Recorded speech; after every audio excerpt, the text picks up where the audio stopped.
Hey, it says live. There we go. We did it. Shh, don't tell anybody. Shh. Be really, really quiet. All right, let's play some music and record a podcast. You know, this thing that we've come to do. So here we go.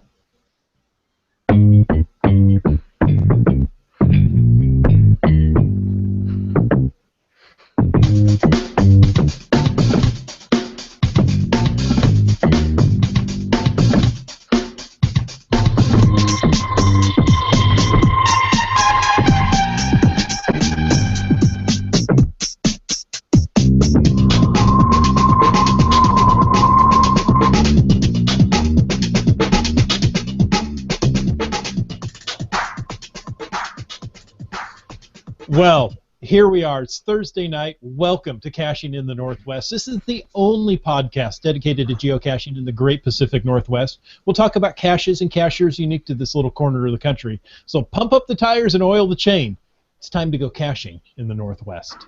Oh, yes, it is. It is indeed. And that means it's also time to bring in our favorite circus monkey. Some say he works for bananas, and others say he can only ride bicycles on a high wire. All we know is he's called Land Monkey. Well, I haven't had enough cold medication to be high or wired yet tonight, but we'll work on it through the evening. Hey guys, thank you very much for yet another amusing introduction. Appreciate all the work you put into that every week. And speaking of introductions, I would like to have the amazing honor of introducing the beer the beer and beard that just won't quit tonight, and that is our amazing guest from the Northeast. That's Dano Pugach. Hey guys, thanks for having me on. It's actually already Friday here, so I'm from the future. But thanks, I have coffee, and by coffee I mean Sierra Nevada Coffee Stout, so I'll be able to stay awake tonight. Nice. Well, thank you for joining us in the future. And you know, we do pride ourselves on being the geocaching podcast where all the hosts, and in this case the guest, have facial hair. So I'm the one missing a beard. I have the least facial hair tonight of any of you. Really? I don't know if that's good. I don't know. I don't have a lot of facial hair. We're going to have to talk to the union about that. Yeah, okay. It's a union grievance.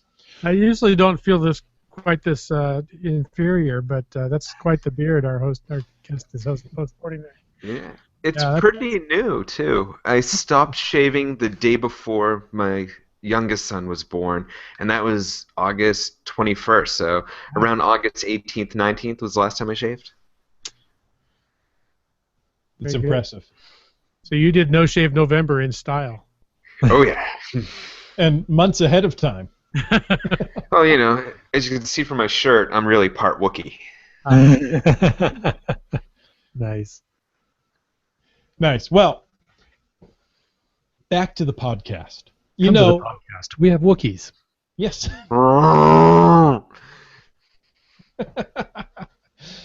Oh, we love hearing from our listeners and sometimes Wookiees on this podcast.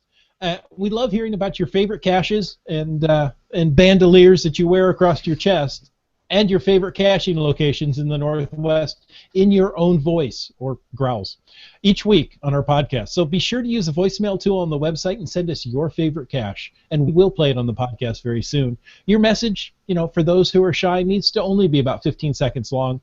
That's long enough to say your geocaching name, the GC code, the name of the cache, and why you liked it. You know, just this week we've got feedback from Antaeus. So let's read what he says. He says, "Howdy from Texas." I mean, we're all over here. We're northeast. Now we're in the southwest. I've been wanting to let you guys know my favorite Northwest San Antonio geocache, but I'll play nice and leave a legitimate Northwest geocache.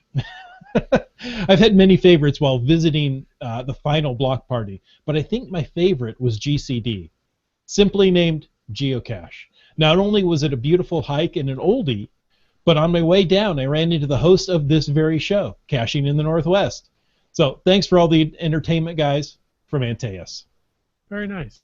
That's pretty cool. And Tejas, boy, did he ever get a number of shout outs on Sunday on the 13th. Michael Miller's big release. That's what I was searching for. The big cache and release mega podcast there that they had. And Tejas was featured prominently with the 3D geocaches he printed out and sent to a number of the hosts, including the bad cop right there. And it was fun. Okay, so I have to brag on Antaeus for just a moment. This summer, we're still in the year, I went down to San Antonio for business and contacted Antaeus, and he came to the hotel, picked us up, and took us out geocaching. We got to go see the Toilet Seat Museum in San Antonio, Texas. If you're going there, do not miss it, okay? And he gave me a Doctor Who TARDIS geocache. It opens on the bottom. And I said, oh, this is too nice to hand out. So at the block party, he gave me another TARDIS that I assembled. So this one is actually going to go out as a geocache here very shortly. I think this is going to be a final and a night cache for me. Is it bigger inside? No. Unfortunately, there is no Gallifreyan technology on this particular cache container. It's not so wibbly-wobbly? No. Or timey-wimey. Or there could be a power trail inside there. Ooh. Yes. That's awesome. Hey, well, not necessarily related to either Texas or 3D printing or bicycle repair at this point in time, but I saw a Twitter post or tweet from the Coquitlam Search and Rescue today, and I thought I wanted to share that out to everybody. The tweet was, rescued 2 very cold hikers who got lost on the Diaz Vistas Trail this afternoon. 2 degrees, that would be Celsius, and raining. So that post was complete with a couple of photos of the team prepping and of the helicopter standing by. And folks, again, we remind you, it is winter in the Northwest, which means it is sneaky, sneaky weather. It looks like, hey, it's going to be a good day, and then it gets wet and cold really fast. So be prepared and be smart, like caching friend Keats94, who told people where he was going and when he planned to be back when he did a trail recently on the North Shore. So we'll put the link to that story in the show notes, or that tweet, I should say, in the show notes. But it's a good one to, again, remember that those search and rescue folks are there to help us, but let's make them so they don't have to. Yeah, nice to give them a boring day without having to go out and do anything. It's wise to be prepared and be safe. I'm glad to hear they were adults or at least older people. When I glanced past that story in the notes earlier, I read it as rescued 2-year-old hikers, and I thought, wow, they got little kids out on the trail. They've been out for 2 years. We start pretty young. That's just cool. Yeah, then you read it very cold. Canada. Oh, okay. Well, hey, I want to also throw in one article this week before we get into our interview tonight. This is from the Idaho Statesman. I believe that's the newspaper over there. It's all about Idaho Power's parks. Idaho Power, the utility in Idaho, has parks from Hells Canyon to Hagerman. They offer fishing, picnicking, camping, boating, bird watching, and, did you know, geocaching. Yay! Cindy Sorensen, she's an environmental and recreational technician with Idaho Power, and she spearheaded the project. She said a lot of people haven't been to these places and don't even know that Idaho Power has parks. So she and the other Idaho Power employees and park personnel had a lot of fun finding places to hide geocaches in Idaho Power's parks.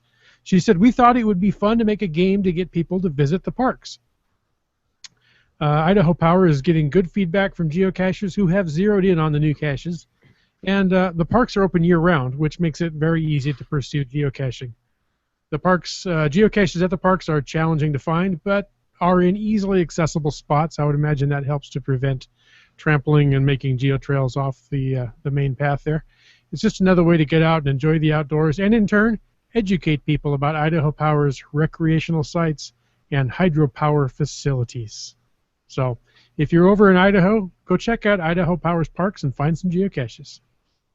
That is really cool. And hey, if anybody from Idaho Power, or anybody who knows anybody at Idaho Power, or knows Cindy, is listening to this podcast, we would love to have Idaho Power or Cindy Sorensen or a rep come on and talk to us about those geocaches they've placed in the Northwest.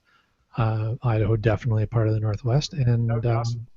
that would be very cool to learn more about that. I'll have to see if I can contact them. That would be fun.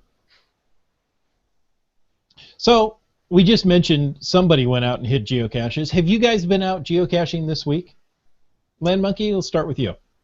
You know, normally there's some sort of crazy big Land Monkey geocaching adventure every week, but the last 2 weeks there really hasn't been much.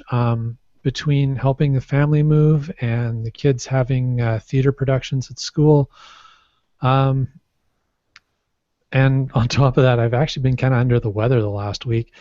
It's really mostly been Mrs. Land Monkey solving puzzles and just a few local caches here and there.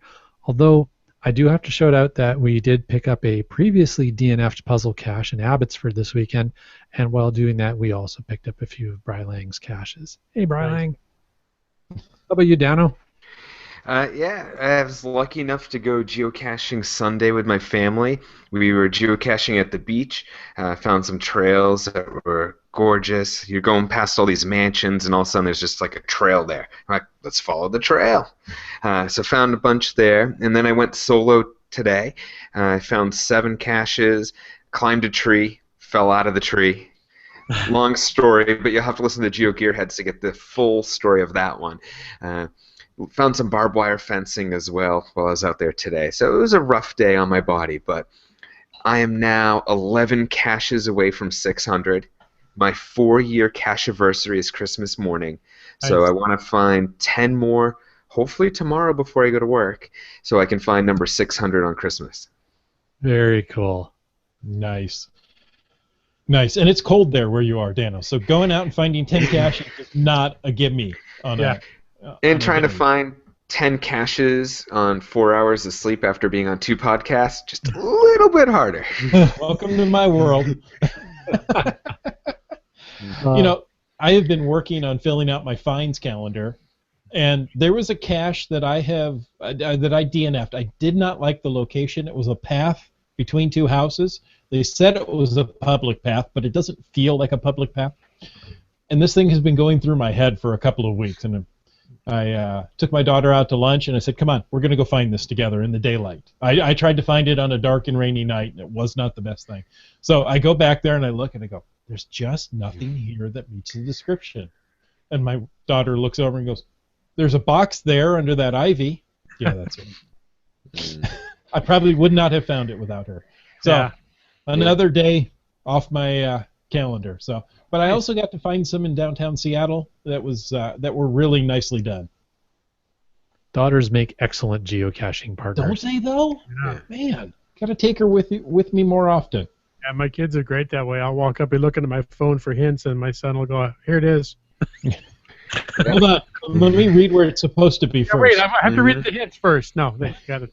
Yeah, twice the oldest, Johnny, he helped me out. First time was years ago. He was about 3 then, and I'm trying to be a first to find. I'm with all the first to find hounds. We can't find this crazy cache in a park. We're scouring everywhere. Ends up being a twig that somebody took, not much bigger than a pencil, and hollowed out and put the log in, so it actually came apart. He finds that. And then last Sunday, there's a cache that's been like DNF after DNF after DNF. He finds it. He's 5 now. He just kind of kicking things in the ground, and he kicks a log, and a pill bottle comes out of it, and he's like, oh, I found the cache. That's awesome, man. We're not caching right. No. We need to be destructive when we go out there. It's so much easier to find things. Maybe we just need to grab some 5-year-olds and take them with us. Yeah? Or we could just act like 5-year-olds. Oh, I got that nailed. We could even drive around a van and pick up 5-year-olds. Yeah. Oh, wait. No. No. Let's not do that. We won't see what's in next week. Live from the penitentiary. Wits End lost his puppy. Oh boy. Oh dear. That's time for something. It is time for something. So Dano, thank you for coming on our podcast tonight. We've been talking for a little bit about bicycle maintenance with you, and this is one of the things that we want to talk about. Yeah, definitely. Well, thanks for having me on. It's great after been listening to the show for over a year now, and it's always weird being like, I'm on the other side of the country, but it's a show that anyone can relate to no matter where they live. And it's always good to have hosts that like to kind of dig each other every now and then. Uh, Well, thanks for I listening. can dig it. yeah. But yeah, so we're going to talk about bicycle maintenance tonight. A little bit about my background. I used to be a bicycle mechanic. I've also been a bicycle courier. I've been hospitalized more times than I can count for cars hitting me, so not only can I fix a bicycle, I can fix myself and you. And then also I used to be in bike manufacturing. I did a stint for a few years where I was making carbon fiber frames and titanium accessories and whatnot. I was a shipping manager, but somehow they got me in production over and over again. It's something I told you before, Bad Cop. I made handlebars that Willie Nelson uses. Yes, Willie Nelson, the country singer, uses handlebars that I made. That's But yeah, really cool. I think it's it's a little like LinkedIn, little like boom. I did this. This was awesome. Important thing to have on the profile on LinkedIn. Yeah, that's awesome. Yeah. But Many connections now, with Willie Nelson, so 6 degrees from Willie Nelson. yeah. that's gotta be what, like 1 degree, maybe 2. No, you're 1 degree from Willie Nelson. Yeah. Yeah. We're 2 degrees from Willie Nelson now. Mhm. Or I think his handlebars were about 40-degree angles. I'm 40 degrees, but that's another story. This is the only handlebars I've got, so I don't know what I'm doing. But yeah, so I'm not in the bicycle industry anymore. I loved it, but it's a part-time thing when you live in a place that has winter. And having a family, I couldn't be doing that forever. So now I do customer service, computer tech support for a really big company. People may have heard of them before. They like to put the little letter I in front of their products. But I do that, and now I also I'm on a podcast. I'm the co-host of Great Beer Adventure podcast, which is focused right now on Maine beer and the stories that come out of it. But we're slowly getting bigger and bigger and going out and see where it happens. It's pretty cool to be on a podcast. I got to go to a brewery and interview 3 different breweries at a round table on Tuesday, and one of them wants me to come back and do the whole micro dirty jobs thing and brew with them for a day and videotape it for YouTube. Cool. Well, if I have to, I suppose. Yeah. Yeah, just keep telling me I have to like drink free beer and hang out with you. Yeah, this is so horrible. You Dude, have that to is sample. the coolest job ever. But when I'm not geocaching, I'm playing with Legos or hanging out with my 2 boys, 4 months old and 5 years old. I dabble in writing. I just I keep myself busy. Nice. Very cool. Hey, Dano, we heard that you might have a little surprise for the show today. Yeah. So I love podcasts, and I love podcasts that give away free stuff. I love to also give back to the community and give them things. So I picked up a bicycle repair kit online. It's company Conquer. They're kind of like a no-name brand that like distributors would use. I've bought some of their stuff before, but it has just about everything you need in here. So we got the pump, we've got the wrench, the flat repair kit, everything you need except for a spare tube.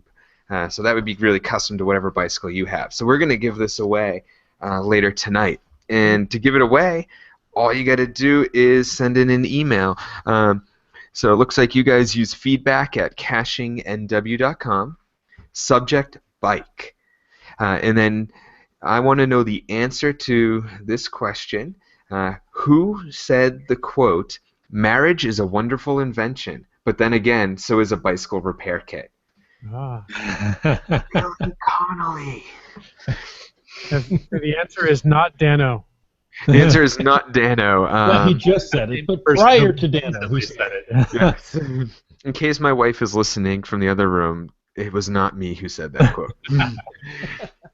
Well, that is very generous, Dano. Thank you very much. And folks, remember, this is only for the live listeners because by the time this hits the stream, someone's going to have won this already. So the first one to send an email Is it the first one, or are we going to randomly choose from the ones that come in tonight? It's totally up to you guys. I didn't know if you had a randomizer or not. Random.org. Okay, so we're gonna, but in the end of the podcast, we'll choose. Is that what we're gonna do, guys? Yeah, when we do right before we do the hey next week and the week after that and all that stuff. Next week is Christmas, but we'll talk about that later. Hey, so that's right. Like Dano said, send in an email to feedback@cachingandw.com with the subject bike.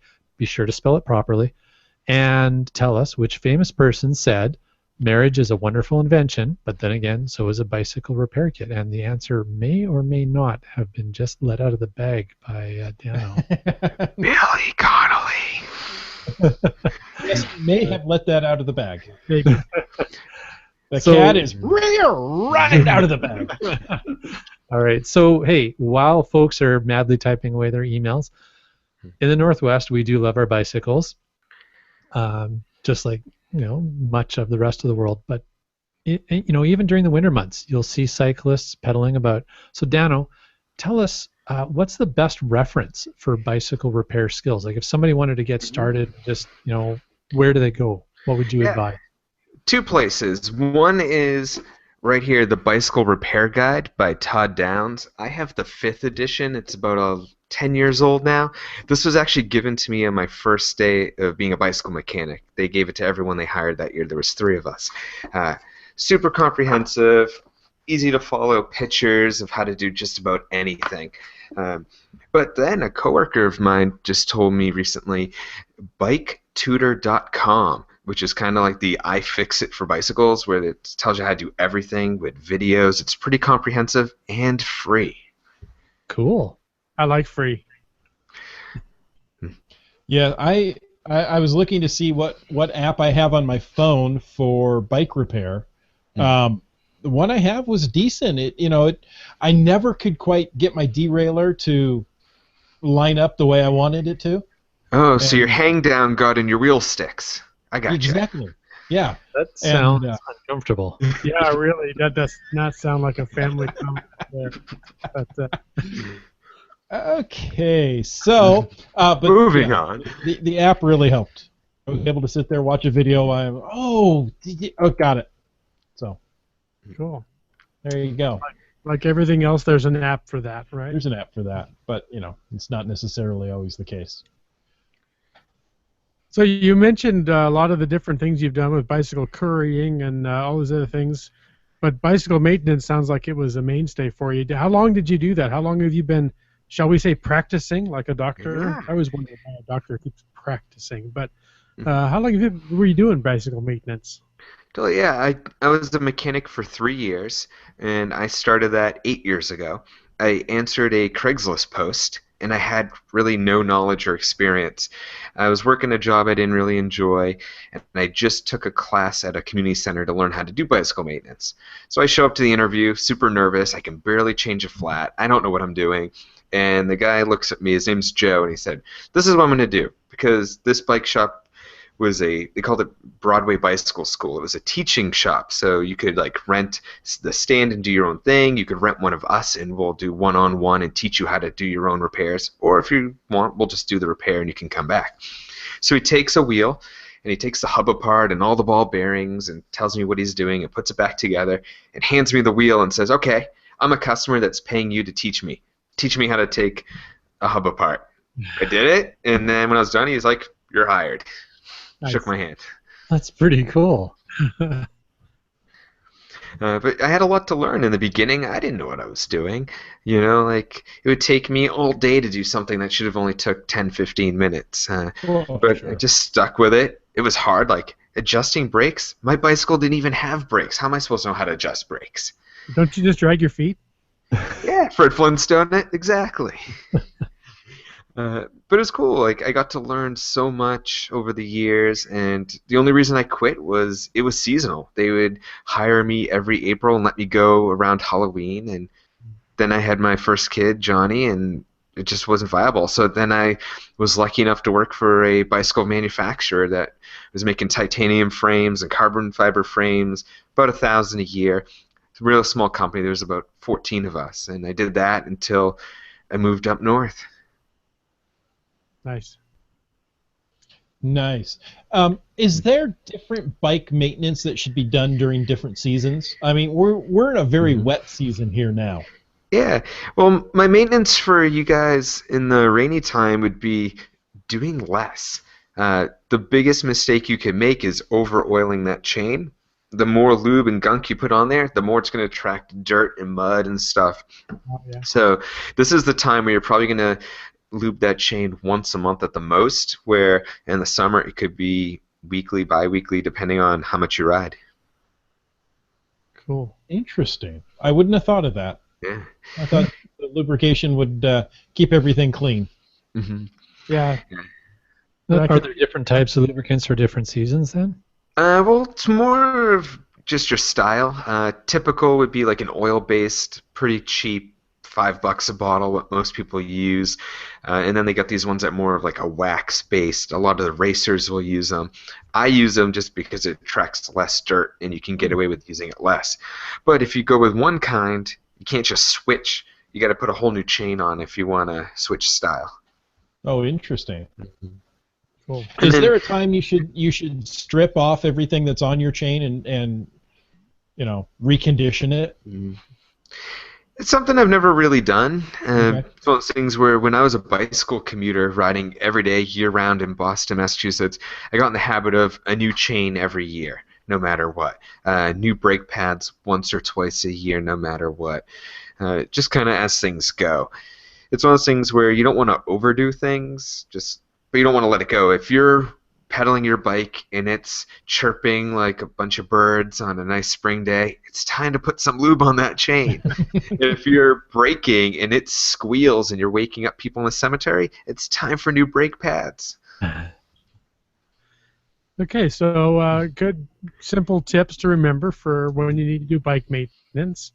Yeah, I think, don't overthink it. It's one of those things where if you want to do some home maintenance, twice a year is pretty good unless you know there's a problem. Yeah. Well, up here in the Northwest, we love our outdoors, and we have a lot of trails and a lot of places and a lot of beautiful, fantastic places to get out and enjoy the outdoors and, well, go geocaching. But we also have a lot of bicycle trails that you can take your bike on and go geocaching. And they're usually a fairly low grade. I mean, even some of them are former railroad track beds. Those are fantastic trails because they're not real steep. They're accessible to riders of all ages, all skill levels. But if somebody was going to go out and spend a day and maybe send, quite a distance on one of these long gravel trails, is there a list of basic tools, accessories, kind of things that you should have with you just to be prepared and bike safely and bike often, to paraphrase a friend? Yeah, definitely. If I was going to create a kit for somebody from scratch and be like, this is your must-haves, part of it's going to depend on what bike you have. Most people have what's called a quick-release handle on their wheels or their seat post, where you just kind of pull a lever with your hand and then you can open it or adjust it. If you don't have that, you're going to need a 15mm wrench. Now, Land Monkey, you're going to love this. In the bicycle world, everything's metric.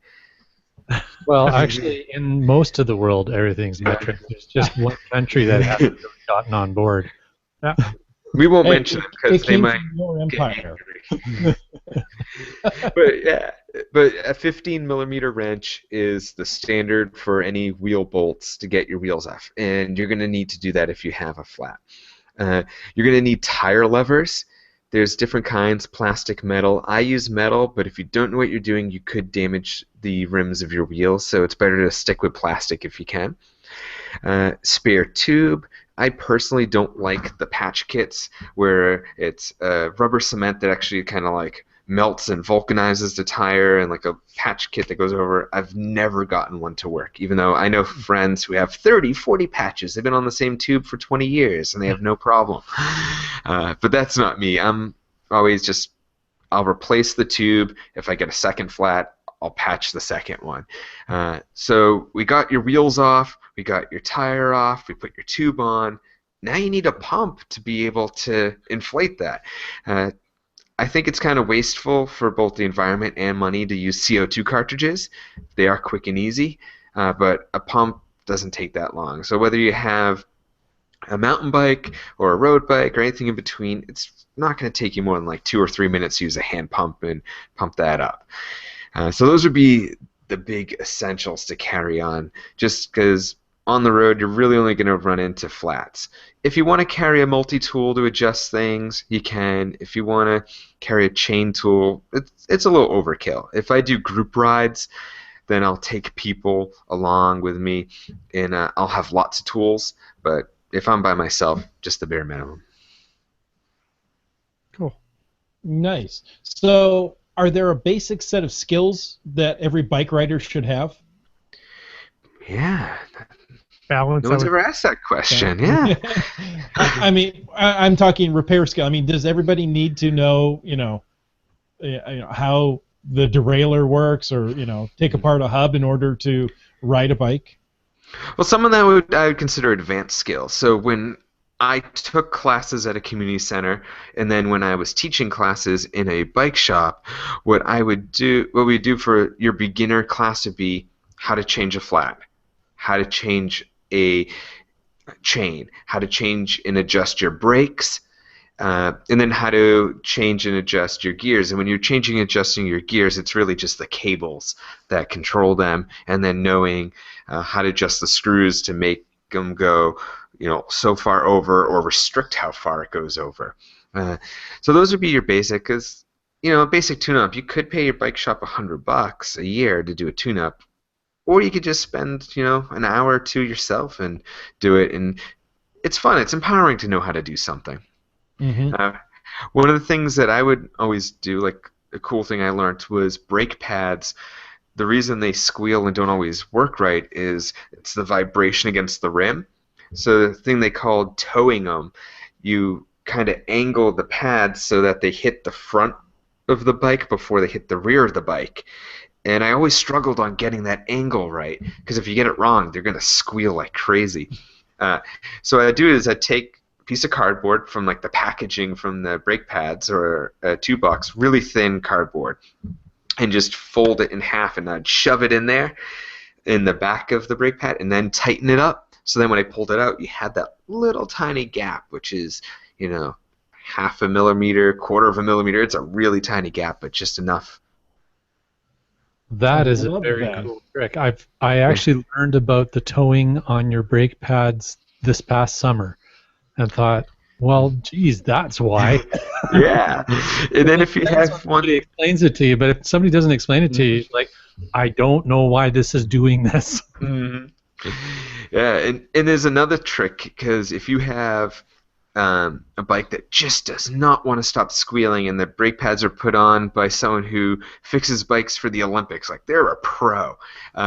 The other dirty trick we would do is we'd take some sandpaper and we'd actually sand the rim on that surface where the brake pad hits. Oh. And that helps a lot as well. Very interesting. Mm-hmm.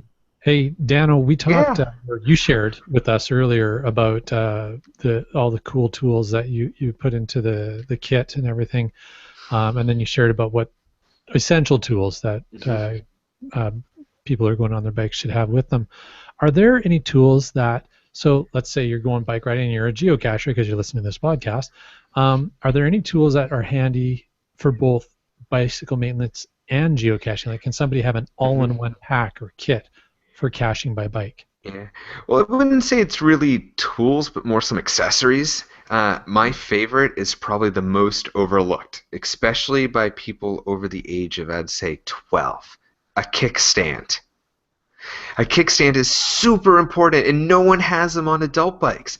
And my favorite kind of kickstand is actually the Porter kickstand, where it has 2 legs. So when it goes down, it lifts the rear wheel off. Which like a makes motorcycle. Exactly, just like a motorcycle. And when you have, there's a really good one called a Pletcher kickstand, but they're like $50. They come over from Europe. You can find some cheaper ones. I like the Pletcher because it folds like a normal kickstand where both legs go to the left side.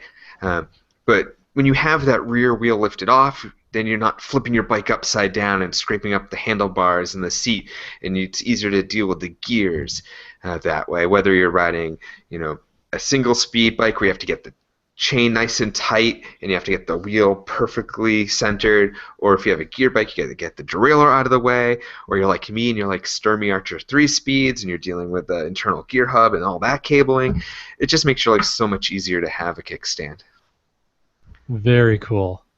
Nice. But obviously some other things. How about a rack? I hit a multi-cache called Les Tours de Sopo, Sopo, South Portland, and basically it's a bicycle path multi-cache with numerous stops. You do a complete loop through the whole city. How am I supposed to hide an ammo box when I'm riding my bicycle? You need a rear rack so you can put your ammo box somewhere. So having that rear rack, I like the bungee nets. Delta Bicycle makes a lot of accessories, and they have this big square net, and it's got four plastic clips, and they can hold just about anything you want. Wow. Cool. Nice. Let's see, what other things do you need? Lights for safety, because we go out and then quickly realize that we need 1 more cache, 2 more cache, 10 more caches. And, oh yeah, honey, I'll be home at 1 o'clock. Turns into it's 7:30 at night, and you're riding through the woods. So It's still 1 o'clock. It's just 1 a.m. Yeah. Or maybe you're going to ride through a 2-mile tunnel. You might need that. Yeah, there you go. I would like to do that.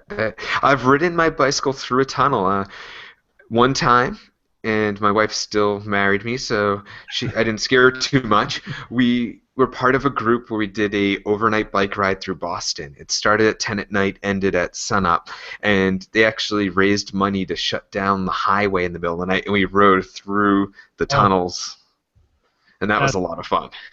That's cool. Wow. Nice. Well, we have a lot of fan comments in the Q&A. Deep says, how do I become Dano? How do you Jeep become Dano? also says, Dano is a Jedi. I truly believe that. He's awesome, and I'm a fanboy. But he asks, Dano, do you have a favorite charge your phone battery while you bike product? Well, I don't, Gary. I'm a big fan of the Mophie juice packs. Yeah. And that's not powered at all by my bicycle. It's just a big brick, and I can plug my phone in and still use it. And what's nice is it's more powerful than most chargers, so I can be caching, and my battery power actually increases instead of decreases. It's amazing. So one of those, I paid like $100 years ago. It charges my phone, I think, 3 times. They've got ones that will charge your phone 8 times and cost less now. But Mophie's kind of like, they're the big name brand. You don't have to buy their brand. There's plenty of other products out there that work just as good. It's just Mophie did it first, so they kind of be a little more expensive. Yeah. Mm-hmm. But Mark from Obeep, how do you become Dano? I don't know. Like, be a bicycle mechanic. Because my name was just Dan until I became a bicycle mechanic, and they gave me the nickname. Because I didn't have one. They're like, you need a nickname. We got D-Will, and we got D-Way, and we got Maddie, and everyone had all these nicknames, and they're like, Dano. All right, cool. Should we explain to Mark that the first place to start, though, is to really work on that facial hair? Yeah, I was going to say, stop saving to be the first step. Yeah. 3 Hams in a Row says he has facial hair as well. Nice. And he's one of our listeners. He goes on to say that he's found about 400 caches by bicycle. All those dike trails in Richmond, South Surrey, and Pitt Meadows. Yeah, we've got lots of amazing, nice bike trails up around here. 400. That's actually pretty. I mean, it's a lot of work, but it's not hard to find the trails and get the caches if you're going to put the time in to get them. Yeah. And that's amazing. Wow, 400. I haven't even done 400 by bicycle. I think I've done like 4, and I hit one of them. Well, 3 Hams in a Row is a pretty amazing cacher. In fact, everybody in our Q&A is pretty amazing cachers, except for Mark. Except for Mark. Wow. Birch. I'd have to say I am actually thankful for Twitter. I always thought you guys were saying 3 hams in a row. And it wasn't until I saw it on Twitter that it arose. I was like, oh, I've been getting this wrong all this time. I thought they had a lot of meat products lined up on the counter. Yeah. It's Christmas time. It's Christmas. And maybe you need to buy somebody a repair kit for Christmas for your bicycle repair kit. Yeah. I think that one that you're going to give away is really, really cool, but I'm willing to bet that someone out there would like one just like it, and maybe they're not the winner tonight. So if that's the case, if you're out there listening and you say, gosh, that sure looks like a great kit, but I didn't win, where would they find one? I got this one off Amazon. Big surprise there that they have everything. They do make a smaller kit that's not as big and bulky. I was like, I want to go all out. I'm giving this away. I want to make sure they have everything they need. They make a smaller one that has a few less things. The brand is what is it again? It's Conquer. Like I said, Conquer. It's a cheap brand, but it'll do a trick. Just like Bell, who makes helmets and accessories. You don't have to go all out and get professional tools like Park Tool or Pedro's. A good place also I found is a lot of the bicycle stuff I buy on Amazon. I don't buy from them. I buy from people who sell through them. In Niagara Cycles, which is in upper state New York, they tend to have the best prices and free shipping. Gotta love free shipping. Gotta love that. One thing that you should have in your kit that I didn't mention is very important. You need to have a dollar bill.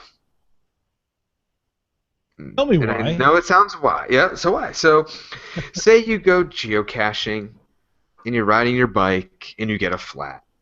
And you change the flat, and you go another 100 feet and get another flat in the same wheel, and you're like, what is going on? And you look and see there's a nice cut gash in that tire. What's happening is the inflated tube keeps getting pinched and popped by the cut in the actual tire. Well, you don't have a tire repair kit. So if you take a dollar bill and put it between the tube and the tire, that's going to stop that gap, so it's not going to get pinched, it's not going to rub, and because the dollar bill has linen in it, it's not just paper, it'll last years and years before you have to replace it or the tire. Nice. That is a very cool little trick. Yeah. Geocaching, if you find something you like, you just leave $1 in its place.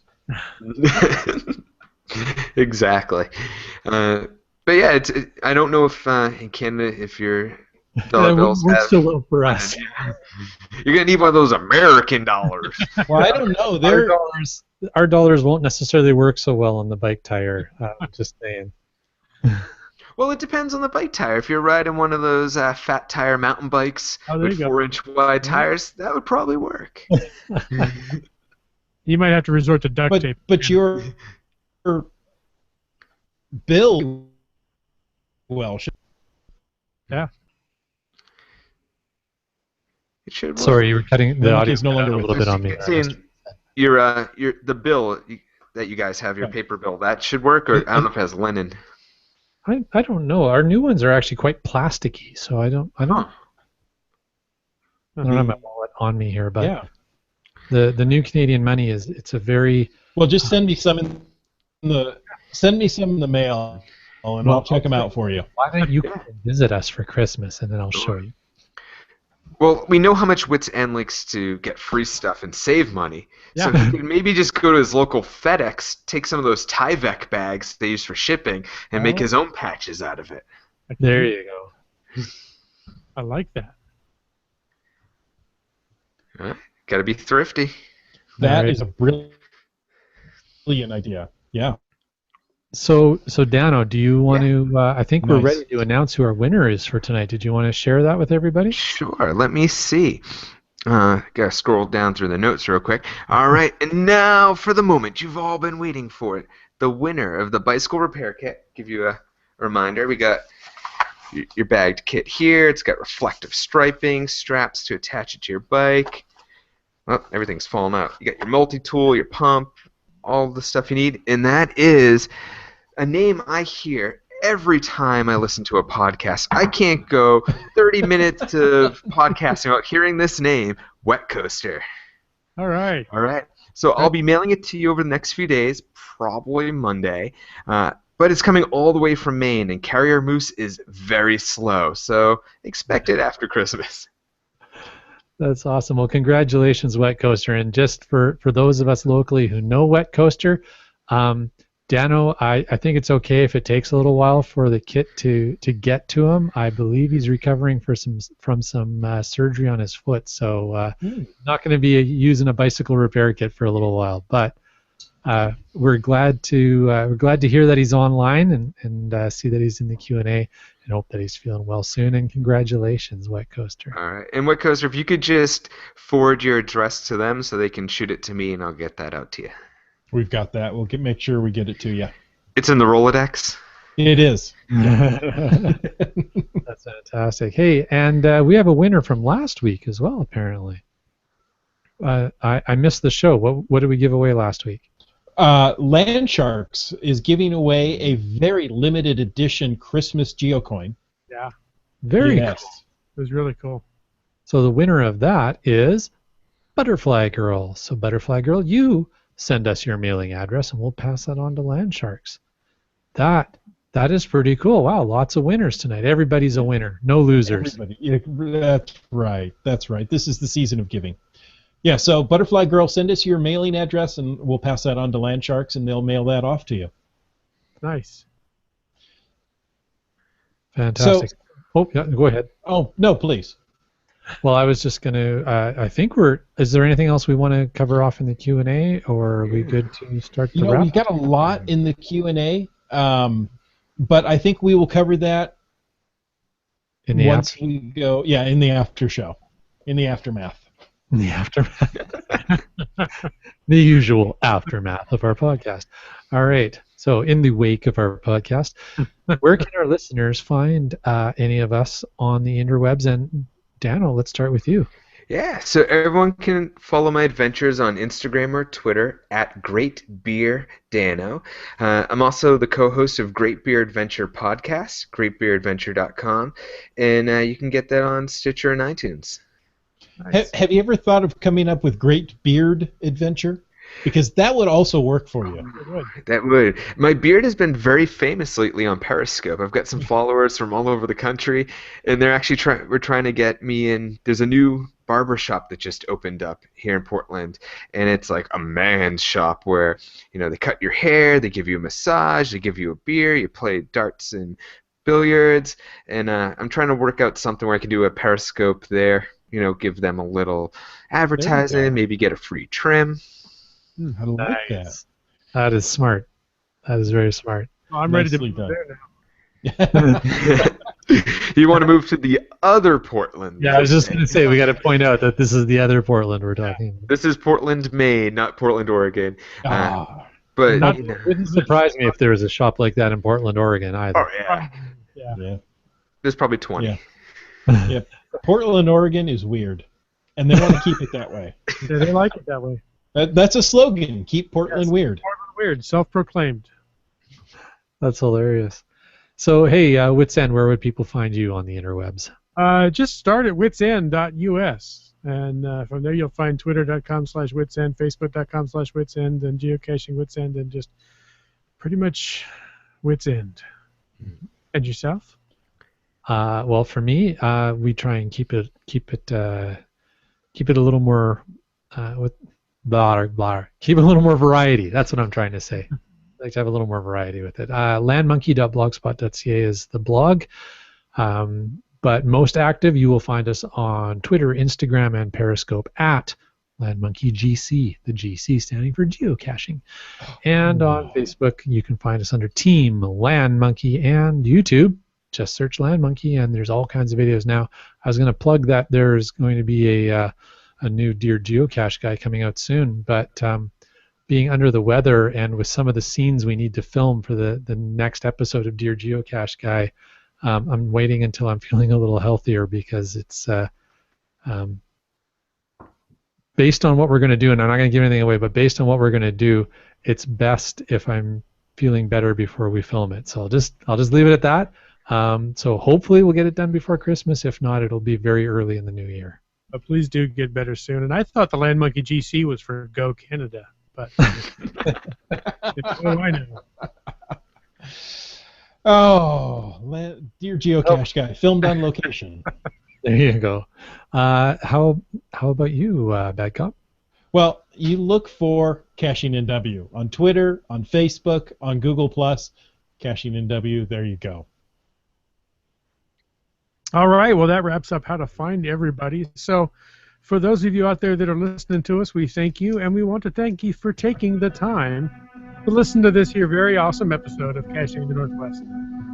You know, you can be part of the show. Call us. Leave us a call. Leave us a voicemail, 253-693-TFTC.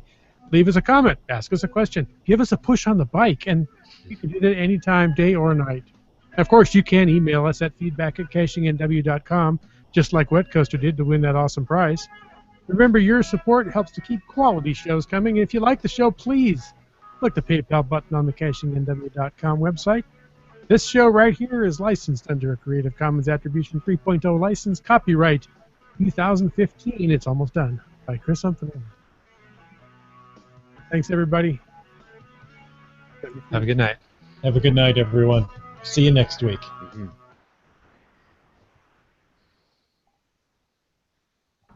And we are done with the audio recording.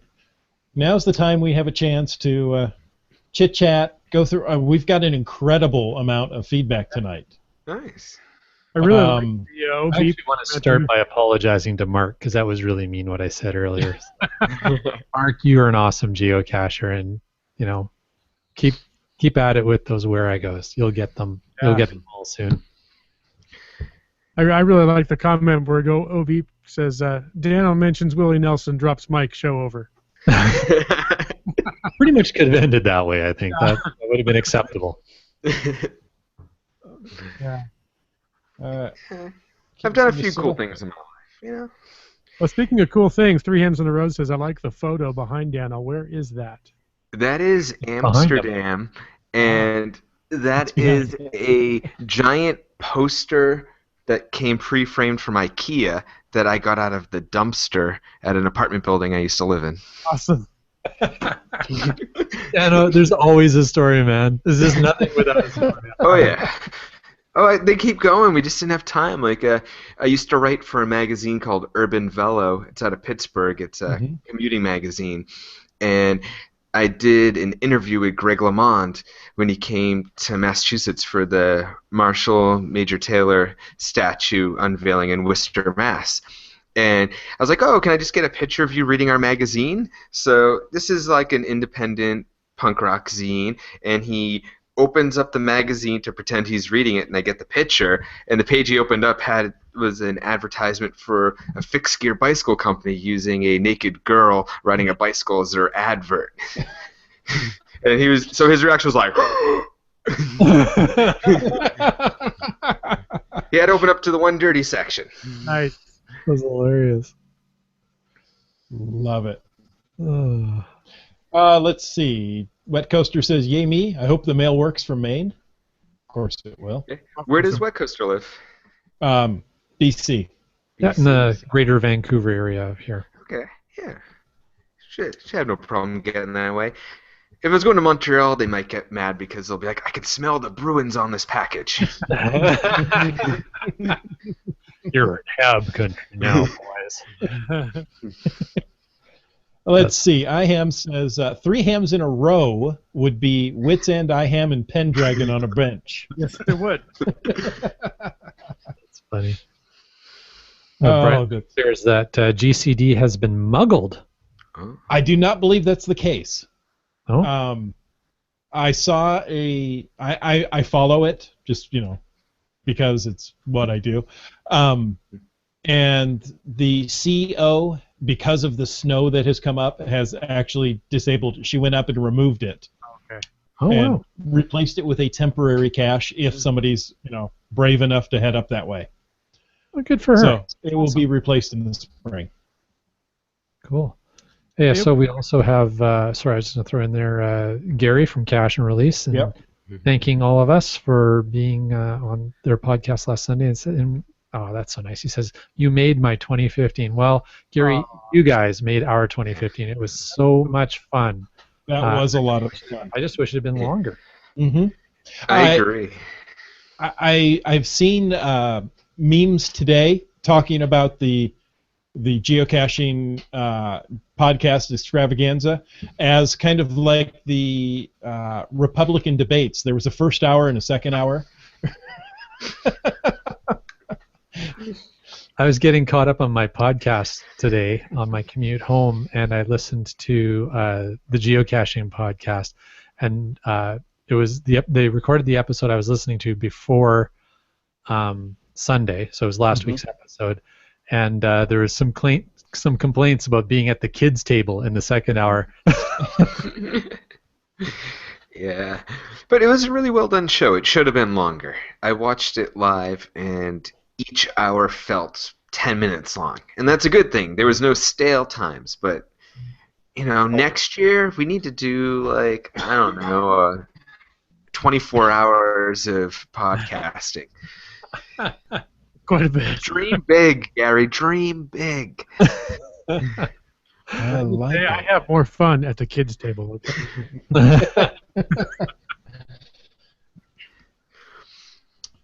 What else? So I'm not sure what Mark means by Wits End channeling Chicago geocacher there. That was kind of early on. I was curious about that. Yeah, that was when Dano, when you were talking about Chris brought up derailers, and Dano, you made gotcha. You're hang down in your wheel stick. that's there the you go. part. Okay. And Wits End and I were both acting like we were 8. Yeah. That's a direct customer comment when they come in and they're talking about that the derailleur in the back fell off and it was in their wheel. Wow. Yeah, not something you want to happen. No, or be described that way. And let's see. 3Ham says Wits End digital Christmas ornament on the screen is rather leggy. Nicely chosen. Well, thank you. It's a major award. It's a major award. It's fragile. Fragile. Right, from Italy. What movie was that? The Christmas. A Story? Christmas Story. A Christmas Story, yeah. Yes. It was the subtle if you glow like- of electric sex in the front window. Right. If you like the sitcom The Goldbergs and you're familiar with A Christmas Story, you need to watch this year's Christmas episode of The Goldbergs because it's a great parallel. It's a fun show. There you go. So let's see. G-Slink says it's that we were talking about finding caches or having other people with us to find caches. Yeah, Susan or Slinky Mama is that way. She finds them faster than me. Yeah, it's really annoying when your better half does that. I remember my very first geocache. I have a GPS in my hand. I've never had one before. It was a Magellan Explorers GC, and I'm trying to figure out how it works. And my wife is like, "Found it." Like, seriously? Like, Hey, this is supposed to be my thing. Working first, yeah. That's funny, Dano. Yeah. But Jerry- now that Go ahead. now that Johnny being 5, he's really getting into it. So now he's getting upset if we find them and he doesn't. So we got to play the whole from 10 feet away. I think I found it, and then give him his fair chance. Yeah. But he does pretty good. That's There, awesome. what was the phrase? I was out with some cachers during a cache machine, and they would utter a phrase when they found it, but we were as a group, and so they would they spot it and then turn it around and walk away, and I don't know, cuckoo ka-choo. Yeah. And you go, oh yeah, somebody's found it. Okay, but they wouldn't actually pick it up and spoil it for everyone. That's kind of cool, giving everybody in the group a chance. Yeah. Yeah. Hucklebuckle. That was it. Buckle. Yeah. Hucklebuckle. Thanks, Gary. You're on it. What would we do without you? Well, Wits End, we got a surprise today. Yeah, I hope IHAM is still out there and tuned in. I want to throw out a special thank you. Yes. And Die Monkey. Don't want to leave Die Monkey out. Well, it was actually Die Monkey who did the work. Yes. Well, as it usually is. Right, as it should be. So what are you guys talking about? The suspense. I We know. were I quite was at surprised. work today, and Yeah. I'm walking by the front desk. They say, "Oh, there's a package here for you," and okay. So I grabbed it, walked back to the desk. Didn't think anything of it because today at work, it seems like today was the gift giving day. Everybody came by and handed us little things and hey, and then it was Wits End and I, and often we're considered one person at work because we do the same job basically, and it had both of our names on it. And I go, oh look, another shared gift, and It's the And, one day a year the IT guys get a thank you. yeah, exactly. Mhm. And I open up the card and I go, or first of all, Yeah. we look at the packaging, and if you can read that, it says the bad cop. And I'm thinking, wait a minute, who at work knows me as the bad cop? Yeah, Open up mine's- the card, Wow. and it's for my Ham and Die Monkey and B Pendragon, the entire clan. So So we cool. have gifts right here Look at that we thought we would take the time and open them on the podcast. Yeah. right? So if this explodes, it was nice knowing all of you. Should mine be ticking? I don't know. Well, Jim did try to finish off the soundboard on Sunday, so maybe this is the coup de grace. Now the soundboard was on the other side of the studio. Yes, that was funny. I've never unwrapped a package at head height before. This is kind of interesting. Make sure that I could. So it's on camera. Well, I have a Santa tin. Oh, there you go. Ho ho ho ho. Oh, and I get holiday selfies props. Ooh. There's a mustache in here, but Uh-oh. I'm not sure that I need this prop mustache. I kind of thought this would be the case. Are we ready? Yeah. Is it going to jump out? I've got a. It's actually a film canister with a log in it Oh, Very that's awesome! It's a cache. on a flexible snake. Very cool. So cool. I am so gonna hide. This is a geocache. Yeah. Nice. I will also make sure to take some holiday selfies this Christmas with all of my new props. So To make that more scary, hide Yeah? it as a night cache. Oh, there you go. I love it. That is an awesome idea. Well, thank you out to the clan that dropped these off this morning. We really, really appreciate it. That's great. That was quite a surprise. Yeah. Yeah. It was you're not in that frame of mind and you're like, wait a minute, who did this? That's so thoughtful. That's very cool. So thank very you very cool. much. It says on mine. It says even with edible props, real candy included. Ooh. Artificially flavored mustache-shaped lollipops. Oh, very nice. Do you need more mustache? Well, you can never have too much mustache. Would you want naturally flavored mustache? Because I wouldn't eat a naturally flavored mustache lollipop. Ooh. The one drawback to this mustache is eating certain foods. Corn on the cob tends to be the worst. And you wind up kind of flossing while you're eating. Mhm. So, naturally flavored mustache is not really the right thing to have there. Wet Coaster wants to know if it'll fit in the TARDIS. No, not quite. Close though. That Hey, would be a thing. I noticed that G-Slink, Gary from Cash and Release, also posted that. He said, we will do a longer show next year for sure. Nice. There you go. And let's plug his show for a little bit. I'm going to be on Cash and Release Sunday, January 10th, but not alone. Johnny's going to be on the show too, because we were talking about getting me back on the show, and we're like, oh, how about hiding caches for kids? They already talked about geocaching with kids, but how about making sure the caches are targeted for them? In every cache I hide, that's my filter. Can a 10-year-old find it? Right. If the answer is no, then I'm not going to hide it. And I was like, Michael, how about we just get my son on the show and you can ask him what he likes? Why should you'd be asking me what I think he likes.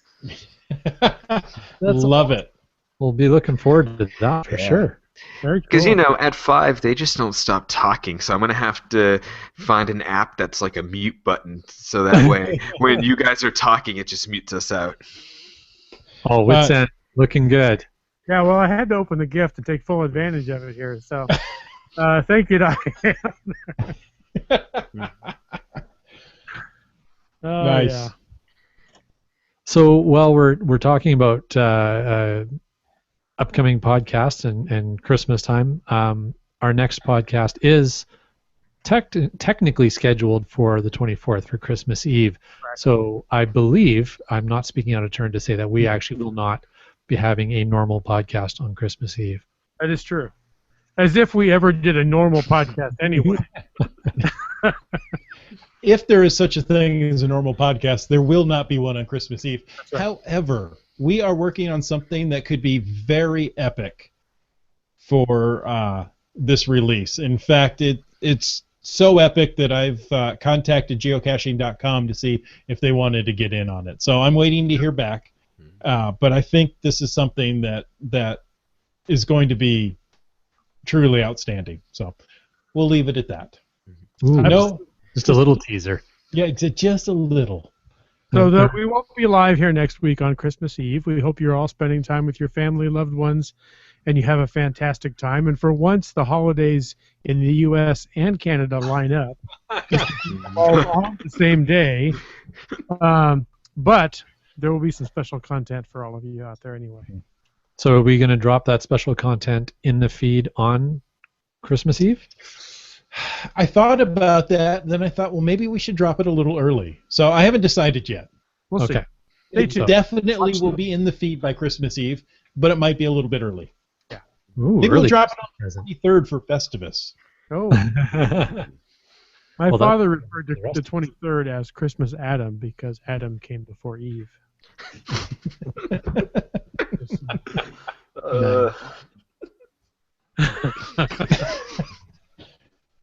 Oh, it's 1 a.m. Dano can't handle it anymore. You broke the internet. Oh, that's funny. All right, so yeah, I guess that's some pretty cool stuff. My father passed away in 2003, so the fact that one of his regular jokes made you chuckle tonight pleases me. Thank you very much. All right. Oh, it's great. I'm going to use it at work tomorrow. There you go. By all means, use it. Yes. 3Ham throws in there epic. You mean you guys are finally going to put on pants? No, heck no. No, we're not going to stand up while we podcast. You don't want to see that. It's not in the budget. That's right. Head on over and give us some money, and maybe we can buy pants. If you would like the hosts of Caching in the Northwest to wear pants, please click the PayPal button on the CachingNW.com website. Oh, should I start a Kickstarter campaign for pants for podcasters?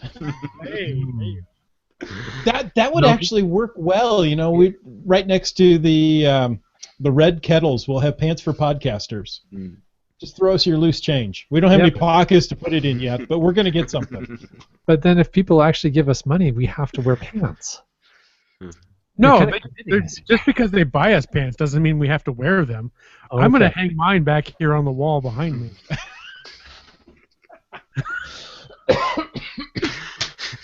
We ought to hang up pants behind us. You know what? This is deteriorating quickly. My pants have no hang-ups. But all right, yes, it is deteriorating quickly. In fact, it deteriorated quickly a while ago, and we probably should have just stopped the podcast when Dano dropped the mic. 100 problems, but pants ain't one? Is that what it is? That's right. Something like that. Your wits end, your mustache needs a mustache. Oh, hang on. Wait. I can do that. Hang on. Thanks to iHams and Dime Monkeys. For that. There you go. Very nice.